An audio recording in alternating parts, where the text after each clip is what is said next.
Hello students, prepare eyes coaching के YouTube channel पर आपका स्वागत है।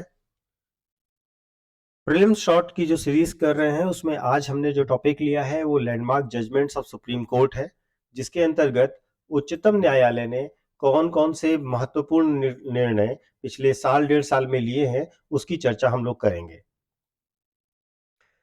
इसके अंतर्गत हमने विभिन्न प्रमुख उच्चतम न्यायालय के निर्णयों को ध्यान से देखा है और उसकी डिटेल हम आपको देंगे। निर्णय के साथ साथ उसके साथ जो इंपॉर्टेंट पॉइंट्स आपको समझ में आने चाहिए और याद होने चाहिए वो भी हम आपको बताएंगे। तो इस वीडियो को बहुत ध्यान से देखिएगा, ये पॉलिटी और करंट अफेयर्स के लिए बहुत इंपॉर्टेंट आपके लिए होगा। तो पहला जो न्यूज है वो ईडब्ल्यूएस रिजर्वेशन को लेकर के है। ईडब्ल्यूएस रिजर्वेशन आपको याद होगा गवर्नमेंट ने 103rd कॉन्स्टिट्यूशनल अमेंडमेंट एक्ट के द्वारा दिया था। इसके अंतर्गत जो सवर्ण है, जो अपर कास्ट है, जिन्हें रिजर्वेशन का फायदा नहीं मिलता था, उसके इकोनॉमिकली वीकर सेक्शन को 10% रिजर्वेशन देने की बात कही गई थी। तो सुप्रीम कोर्ट में इसी चीज को चैलेंज किया गया और सुप्रीम कोर्ट ने इकोनॉमिकली वीकर सेक्शन कोटा को कॉन्स्टिट्यूशनल माना है, सही माना है। ठीक है, इसमें ध्यान दीजिएगा कि यह एक मेजॉरिटी डिसीजन है, यानी कि 3-2 की मेजॉरिटी से ये डिसीजन दिया गया है, यानी कि 3 जजेस इसके पक्ष में थे जबकि 2 जजेस इसके पक्ष में नहीं थे। यहां आपको यह भी बताया गया है कि अलग अलग सेगमेंट के लिए कितने कितने रिजर्वेशन का प्रावधान किया गया है। ठीक है, अब इसमें इंपॉर्टेंट और कौन सी चीजें हैं जो आपको पता होनी चाहिए। देखिए, जो मेजॉरिटी ऑफ जजेस थे, यानी कि 3 जजेस का जो मानना था, वो कॉमनली आप समझिएगा इस तरीके से कि उन्होंने कहा कि जो 103rd कॉन्स्टिट्यूशनल अमेंडमेंट है वो कहीं से भी जो बेसिक स्ट्रक्चर ऑफ कॉन्स्टिट्यूशन है उसका वायलेशन नहीं कर रहा है, यानी कि संविधान की मूल संरचना का उल्लंघन नहीं कर रहा है। साथ ही साथ यह इंक्लूजन ऑफ बैकवर्ड क्लासेस की जो रिजर्वेशन है उसके लिए कहीं से भी खतरा नहीं है। साथ ही साथ इन्होंने यह भी माना है कि जो रिजर्वेशन है वो केवल इंक्लूजन के लिए नहीं है, साथ ही साथ जो डिसएडवांटेज क्लासेस हैं उनको भी इंक्लूड करने के लिए, उनको भी हेल्प करने के लिए है। तो इसलिए इन्होंने इसको सही माना है। एक बहुत इंपॉर्टेंट फैक्ट यह भी है कि सुप्रीम कोर्ट ने यह कहा है कि जो ईडब्ल्यूएस रिजर्वेशन है, it does not violate the basic structure on account of 50% ceiling limit fixed by the Mandal commission, because the ceiling limit is not inflexible, यानी कि जो 50% की अधिकतम आरक्षण सीमा है वो कठोर नहीं है, उसमें परिवर्तन करना संभव है। ठीक है, जबकि जो माइनॉरिटी जजेस थे, यानी कि जो 2 जजेस थे, उन जजेस का यह मानना था कि यह एक तरीके से इनजस्टिस होगा एससी एसटी और ओबीसी के लिए, क्योंकि उन्हें लेवल प्लेइंग ग्राउंड नहीं मिलेगा। दूसरी चीज, अगर एक बार आप 50% सीलिंग को ब्रीच करने का परमिशन दे देंगे तो निश्चित तौर पर फ्यूचर में इसके रिजल्ट्स अच्छे नहीं होंगे। तो इन 2 ग्राउंड्स पर इन्होंने मना किया कि ईडब्ल्यूएस रिजर्वेशन नहीं दिया जाना चाहिए। लेकिन जो मेजॉरिटी ऑफ जजेस थे उनका यह मानना था कि यह कहीं से भी कॉन्स्टिट्यूशन के बेसिक स्ट्रक्चर को, यानी कि बेसिक स्ट्रक्चर डॉक्ट्रिन को वायलेट नहीं कर रहा है। Now come to the second important judgment. It is about the 124A, section 124A of IPC, Indian penal code. देखिए, आईपीसी जो है, आईपीसी की धारा 124A वास्तव में राष्ट्रद्रोह, देशद्रोह या सेडिशन से संबंधित है, जिसके अंतर्गत यह एक कानून है जो अंग्रेजों के समय से चला आ रहा है। इसके अंतर्गत गांधी जी, तिलक साहब, पंडित जवाहरलाल नेहरू, भगत सिंह, इन सब पर केस चला था। तो इसलिए आपको यह ध्यान रखना है कि ये एक इंपॉर्टेंट डिसीजन है सुप्रीम कोर्ट का। तो सुप्रीम कोर्ट ने कहा है कि ये जो एज ओल्ड लॉ है, इसके अंतर्गत आगे कोई एफआईआर तब तक रजिस्टर नहीं होगी जब तक गवर्नमेंट इसके बारे में क्लियर नहीं कर देती है। प्लस जो भी पुराने एफआईआर दर्ज हैं इस पर, उन पर आगे की प्रोसीडिंग नहीं होगी। जो भी पेंडिंग केसेस हैं उन पर अब कोई भी प्रोसीडिंग नहीं होगी। और सरकार से कहा है कि वो अपना पक्ष इस कानून के बारे में क्लियर करें। जो आईपीसी का सेक्शन 124 है वो वास्तव में डिफाइन करता है सेडिशन को इस तरीके से कि आप किसी भी शब्द के द्वारा, बोलकर, लिखकर, या किसी एक्सप्रेशन के द्वारा या किसी रिप्रेजेंटेशन के द्वारा ऐसा प्रयास करते हैं कि जिससे घृणा, नफरत या सरकार के जो कानून द्वारा बनाई गई सरकार है उसके प्रति लोगों में अविश्वास पैदा करे, या इसको जो टर्म यूज किया गया है डिसअफेक्शन क्रिएट करे, उसको सेडिशन माना जाएगा।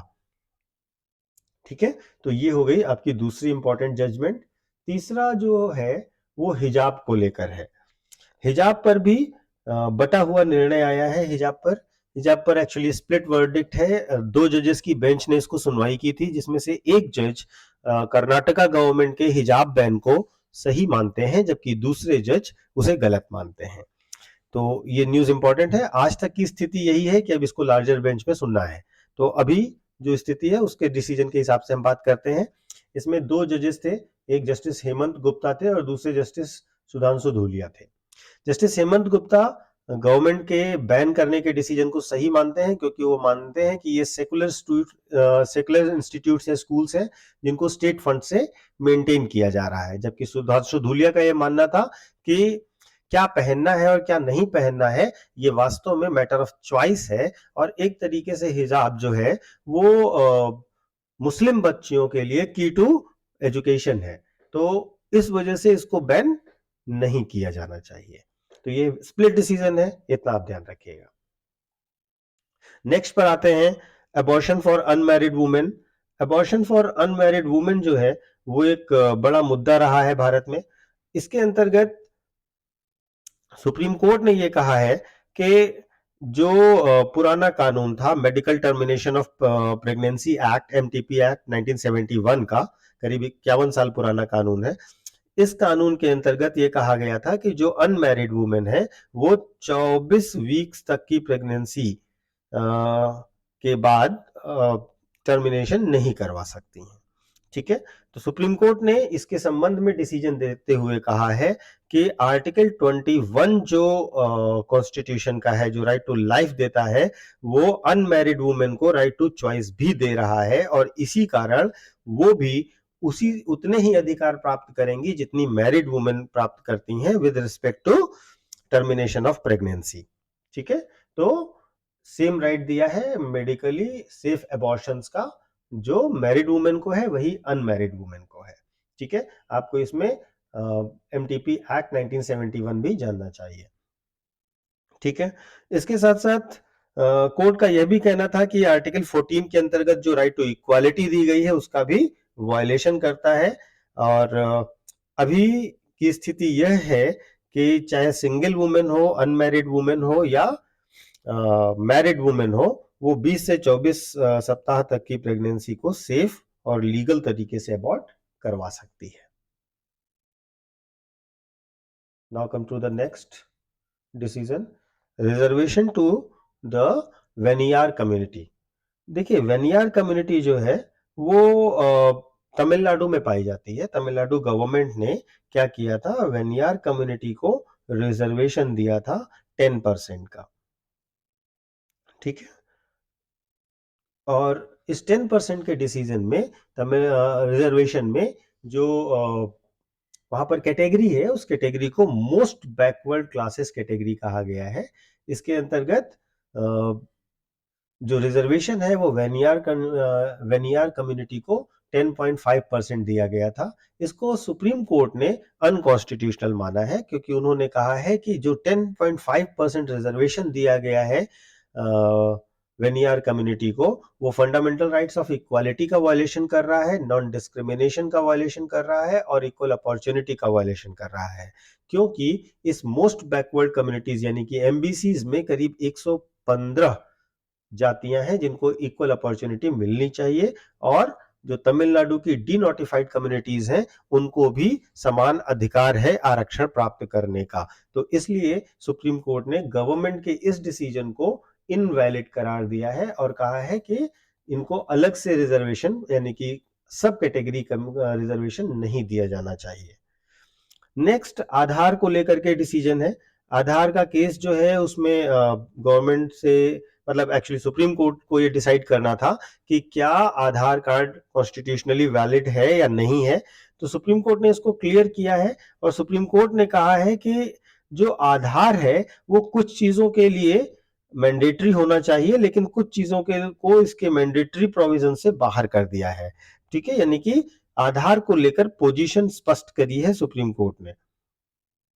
ठीक है, अब सुप्रीम कोर्ट का यह कहना है कि ये कॉन्स्टिट्यूशनली वैलिड है जो आधार कार्ड का स्कीम है। ठीक है, और इसके साथ साथ जो सेंटर है वो डेटा प्रोटेक्शन के लिए कुछ स्पेशल और इंपॉर्टेंट लॉज को बनाए।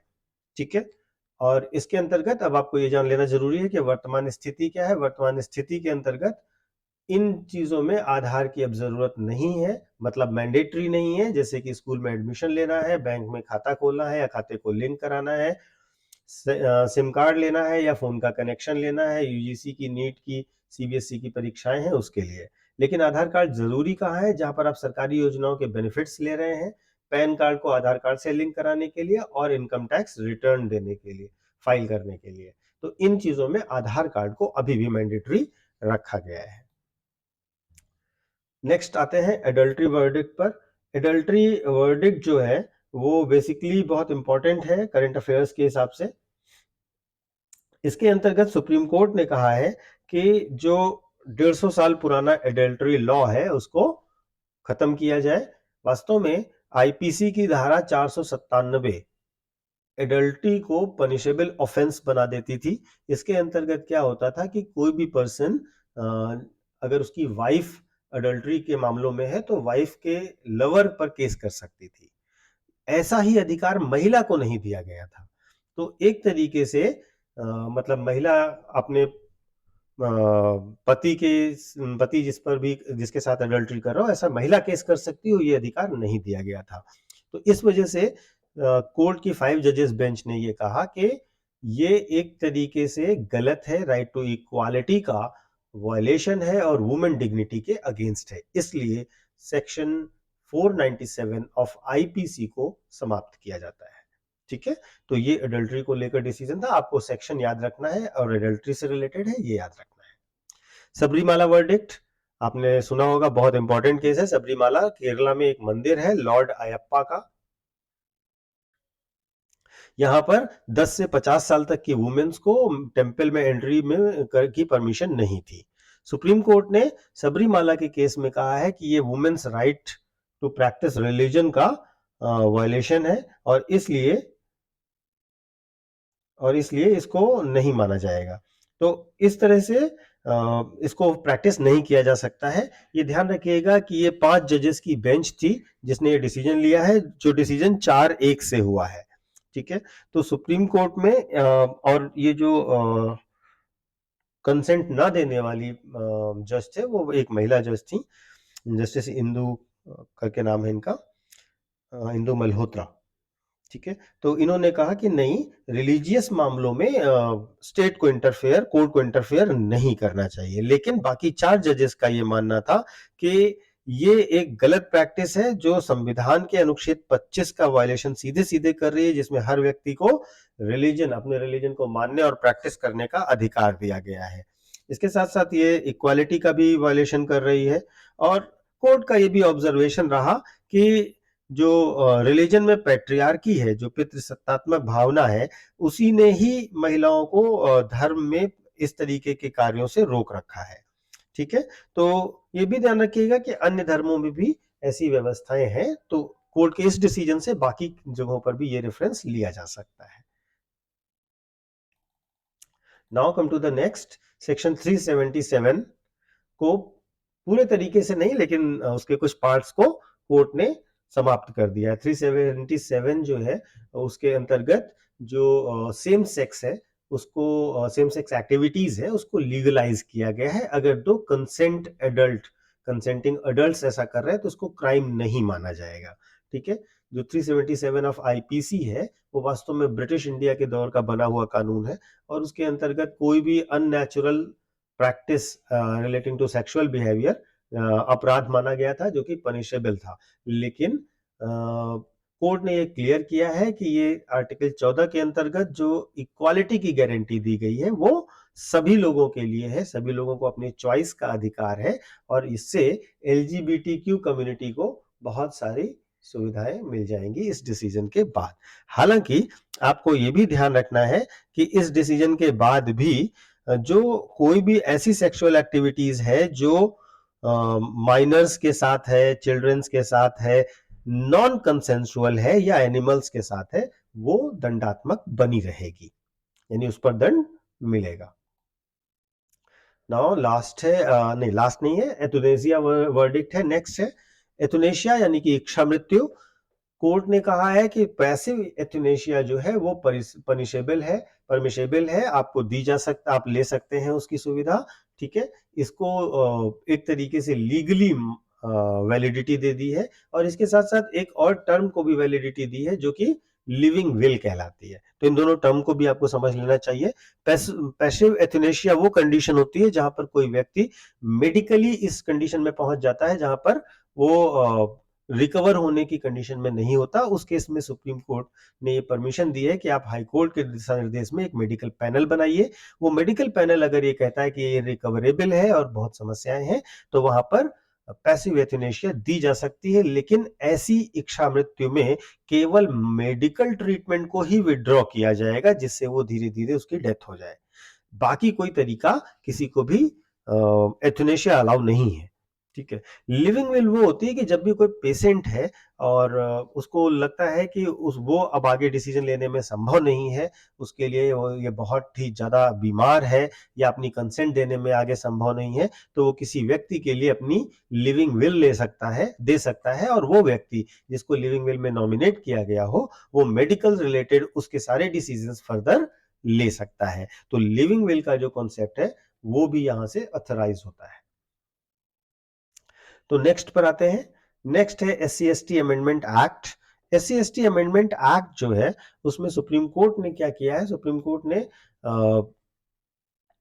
उस 2018 के डिसीजन को सही माना है कि जिसमें कहा गया था कि SC/ST के जो एट्रोसिटीज हैं उस पर केस करने के लिए, FIR करने के लिए कोई किसी भी सीनियर अधिकारी से प्रायर अप्रूवल की जरूरत नहीं होगी और ना ही ऐसे केसेस को दर्ज करने के लिए कोई प्रिलिमिनरी इंक्वायरी की जाएगी, यानी कि बिना जांच के और बिना अप्रूवल के सीनियर के आपके खिलाफ इस मामले में केस दर्ज किया जा सकता है, ठीक है। जो कि ये provision section 18A SC/ST act, SC/ST prevention of atrocities act 2018 के अंतर्गत दिया गया है, ठीक है। Next, reservation in promotion is not a fundamental right. Supreme court ने कहा है कि रिजर्वेशन है, जो प्रमोशन में रिजर्वेशन है वो आपका फंडामेंटल राइट नहीं है, ये स्टेट की विल और विश पर डिपेंड करता है कि वो आपको रिजर्वेशन इन प्रमोशन दे। देखिए आर्टिकल 16 का 4 और 16 सब क्लॉज 4A जो है वो एक तरीके से स्टेट गवर्नमेंट से कहा जाता है कि वो रिजर्वेशन देने का प्रयास करेगी अगर ऐसी सर्कमस्टांसेस हो जहां पर किसी भी कम्युनिटी का proper representation in state services ना हो। सुप्रीम कोर्ट का यह कहना है कि अगर राज्य चाहता है कि वो रिजर्वेशन दे तो उसके लिए उसे, बहुत इंपॉर्टेंट है ये बात याद रखने के लिए, कलेक्ट क्वांटिफिएबल डेटा, यानी कि उसके लिए सही आंकड़े उपलब्ध कराने होंगे। उन आंकड़ों से क्या सिद्ध करना होगा, inadequacy of representation of that class into public services, यानी कि लोक सेवा, सरकारी सेवा में उस वर्ग का इन एडिक्वेसी ऑफ रिप्रेजेंटेशन होना चाहिए, प्रतिनिधित्व बहुत कम होना चाहिए और ये डेटा के द्वारा आपको प्रूव करना है। अगर ऐसा होता है तो स्टेट आपको रिजर्वेशन दे सकता है, even then it is not your fundamental right, ठीक है। एक और इंपॉर्टेंट बात जो आपको ध्यान रखनी है कि आर्टिकल 16 सब क्लॉज 4 और 16 सब क्लॉज 4A जो है वो इंडिविजुअल्स को राइट नहीं दे रहा है फंडामेंटल कि वो रिजर्वेशन क्लेम कर सकें प्रमोशन में, बल्कि स्टेट के लिए ये है कि स्टेट चाहे तो ये प्रोवाइड कराए, ये स्टेट का राइट है रिजर्वेशन देना, ना कि इंडिविजुअल का राइट है रिजर्वेशन मांगना। नेक्स्ट है क्रिप्टो करेंसी पर जो बैन लगाया था आरबीआई ने, उसको सुप्रीम कोर्ट ने अपने डिसीजन द्वारा हटा दिया है। मार्च 2020 में सुप्रीम कोर्ट ने कहा कि क्रिप्टो करेंसी पर जो बैन है वो इलीगल है, ठीक है, और इसकी ट्रेडिंग पर कोई भी रोक नहीं होगी, चाहे वो क्रिप्टो करेंसी, बिटकॉइन, जिस भी टर्म में आप समझते हैं उसको। FATF जो क्रिप्टो करेंसी की डेफिनेशन देता है वो इसके साथ ही आपको जाननी जरूरी है। ये एक तरीके से बहुत क्लियर डेफिनेशन है। It is a math based decentralised convertible virtual currency which is protected by cryptography, ठीक है, जो क्रिप्टोग्राफी के द्वारा प्रोटेक्टेड हो, वर्चुअल हो, कन्वर्टेबल हो और डिसेंट्रलाइज्ड हो, जो कि मैथ बेस्ड हो, तो उसको क्रिप्टो करेंसी माना जाएगा। इसके बाद आपने ये इंपॉर्टेंट सुप्रीम कोर्ट के डिसीजंस देख लिए। इसके बाद बहुत शॉर्ट में बस ये जान लीजिए कि किन किन केसेस में कौन कौन से इंपॉर्टेंट केसेस रहे पिछले सालों में, जो आपको पता होने चाहिए, जिसमें प्रमुख डिसीजंस दिए गए सुप्रीम कोर्ट में। तो केस किससे रिलेटेड थे या उन केस का क्या नाम था, ये भी आपको मैं बता दे रहा हूँ।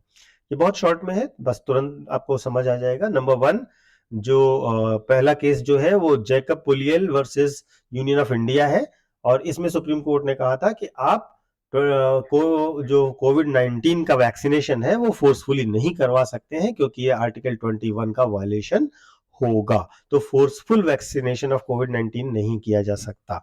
दूसरा जो है वो Buddhadeb Karmaskar versus state of west Bengal है, जिसमें कहा गया था कि सुप्रीम कोर्ट के द्वारा कि सेक्स वर्कर्स को भी आधार कार्ड उपलब्ध कराया जाए, ठीक है। तीसरा जो है वो state of Jharkhand versus Shailendra Kumar Rai है। इस केस में सुप्रीम कोर्ट ने कहा था कि 2 फिंगर टेस्ट जो सेक्सुअल अब्यूज के केस होते हैं उसमें किया जाता है, वो आप नहीं कर सकते, वो इनवैलिड है, ठीक है। चौथा जो केस है वो अरुणाचला गवर्नर वर्सेस पुन्नु स्वामी है। इसके अंतर्गत सुप्रीम कोर्ट ने डिसीजन दिया था कि जो बच्चियां हैं, घर की डॉटर्स हैं, उन्हें घर की संपत्तियों में, चाहे वो सेल्फ एक्वायर्ड हो या इनहेरिटेड प्रॉपर्टी हो, इक्वल राइट्स मिलेंगे। जनहित अभियान वर्सेस यूनियन ऑफ इंडिया है। इसके अंतर्गत कहा गया था कि इकोनॉमिकली वीकर सेक्शंस को लेकर यह केस था। और लास्ट केस जो आपको पिछले सालों में आपको पता होना चाहिए वो जर्नैल सिंह वर्सेस लक्ष्मी नारायण गुप्ता है, जो कि रिजर्वेशन इन प्रमोशन से रिलेटेड है, ठीक है। तो ये अलग अलग केसेस थे जो रिलेटेड रहे अलग अलग मामलों में, और साथ ही साथ जो इंपॉर्टेंट सुप्रीम कोर्ट के जजमेंट थे उनकी हमने चर्चा कर ली।